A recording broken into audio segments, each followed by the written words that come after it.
Hello everyone, welcome back to my channel. I'm Brittnee. So I worked on a project last weekend for Mother's Day and I thought I'd share it with you guys. I came up with my own spin on strawberry shortcake a couple years ago for a family plated dessert, and it's kind of become a family tradition around Mother's Day or Memorial Day. These mini rose cakes are vanilla cake, vanilla mousse, and my mom loved blueberries, so it also includes a blueberry sauce. If you're interested in the recipes for this video or want to see a little tribute for my mom, you can check out my original video on this dessert right here in this card or the description below. But for today's video, I want to compare two ways of creating a velvet effect on a mousse cake. Now, back in the day before I had an airbrush or even had ever used cocoa butter, I used to use these velvet sprays by Martelato to create velvet effect. They work awesome and are super easy to use, but they can be pretty expensive. They're like $40 to $50 per can. Well, now that I have an airbrush, I thought this year for the dessert, I would just use cocoa butter and spray it in my own airbrush. I'll show you how the process goes and how the final cakes turned out. So let's get into the video.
I first make a vanilla cake and bake that in a sheet tray. I will link the recipes for each of these elements down in the description where you can download a PDF if you want. I actually have a separate video on this blueberry sauce. It's really easy to make, so check that out if you're interested.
So to prepare the mini mousse cakes, you pipe the mousse into a mold right away after making it, then squish the mini layered cakes down into the mold. Once you clean up the edges, you will let the cakes freeze.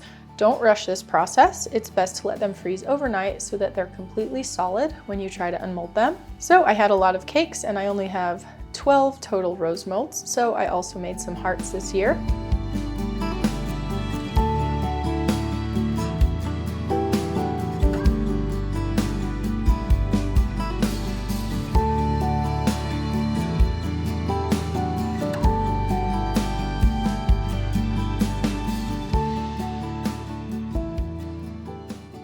My mom's favorite color was blue, so for my first cocoa butter spraying test, I decided to go with this pretty baby blue made by mixing Chef Rubber Aqua Blue with white. Now with the velvet effect, you don't need to temper the cocoa butter. You aren't relying on the temper to set the cocoa butter up. In fact, you don't really want it to become a crunchy coating. What sets it up is the super cold temperature of the mousse. The frozen cakes cause the cocoa butter to bead up and set up quickly, and that is what creates the velvet look. You will notice right away that I could have done a better job getting these smooth. I guess I underestimated the amount of air that could get trapped under the mousse as I piped it. So if you try something like this, you'll want to keep that in mind, especially because the velvet doesn't cover up imperfections. So just know that they will show through like mine.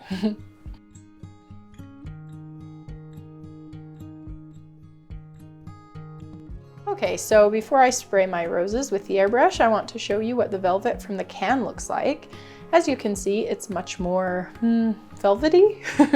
Well, the beads of cocoa butter are bigger. I think part of the reason for that is that it sprays a lot out very quickly. That allows larger bits of cocoa butter to bead up really fast. See how much cocoa butter is on my parchment paper after just a couple quick sprays? The can really puts out a lot really fast.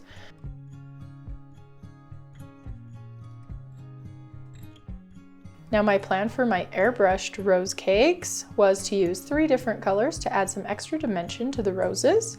I used Chef Rubber Princess Pink mixed with white to make it a bit lighter. I also used just white and then Pink Flambe from Pastry Chef's Boutique.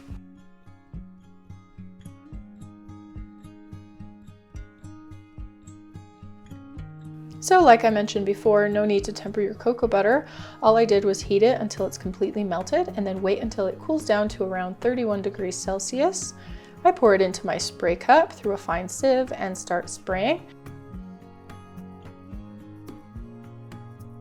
As I sprayed these, I did experiment with airflow and paint flow.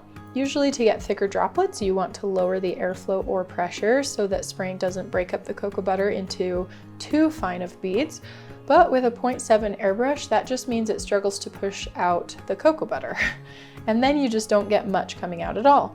And one thing I found for sure is that the technique works best if you can get out a lot of cocoa butter at once so that you get thicker beads forming and freezing.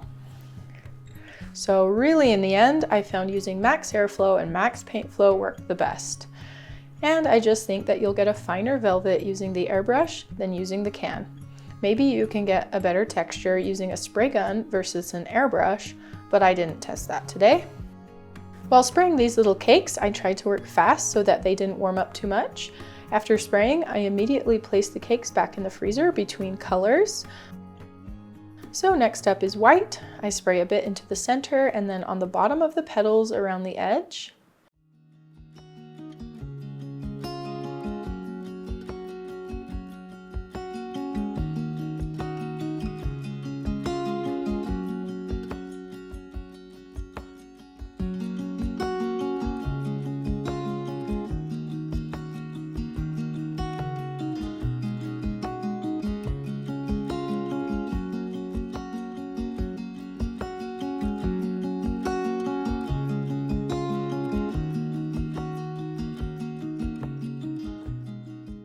And last up is the Pink Flambe.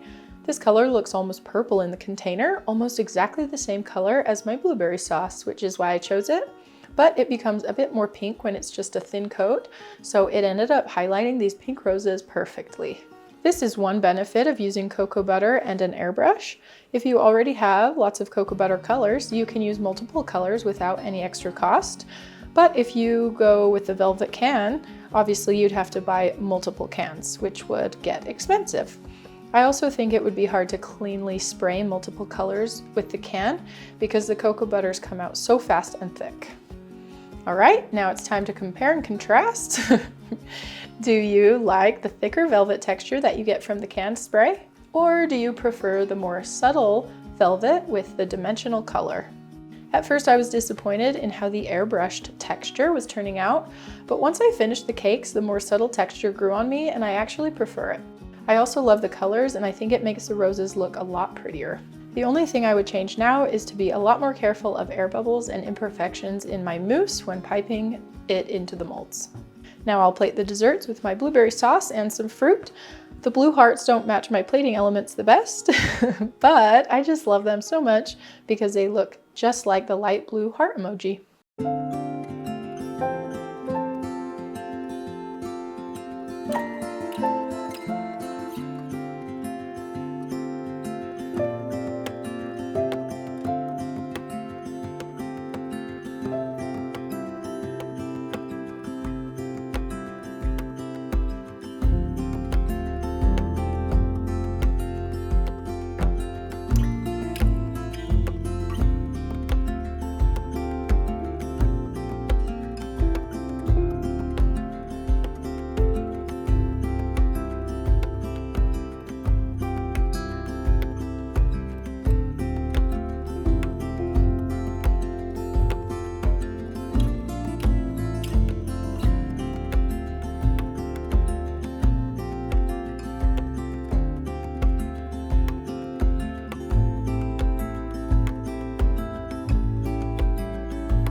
All right, guys, there is my velvety rose cake dessert. Perfect for Mother's Day. Hey, you know what else these would be cute for? Like a little tea party or something. Anyway, I hope that you enjoyed today's video and that you learned something new. If you did, leave me a comment and a like down below. It helps me out a lot. Let me know below how you think each of the velvet textures turned out, which one's your favorite, and do you ever do a velvet texture on your cakes? And if so, what method do you use? You can also do it with mixing cocoa butter and chocolate. It just gives a little bit of a different look, which is also really pretty. If you haven't subscribed to my channel yet, today's the day. If you'd like to see something else that's sweet, just click on one of these thumbnails. Thanks so much for watching today, and I'll see you soon. Bye.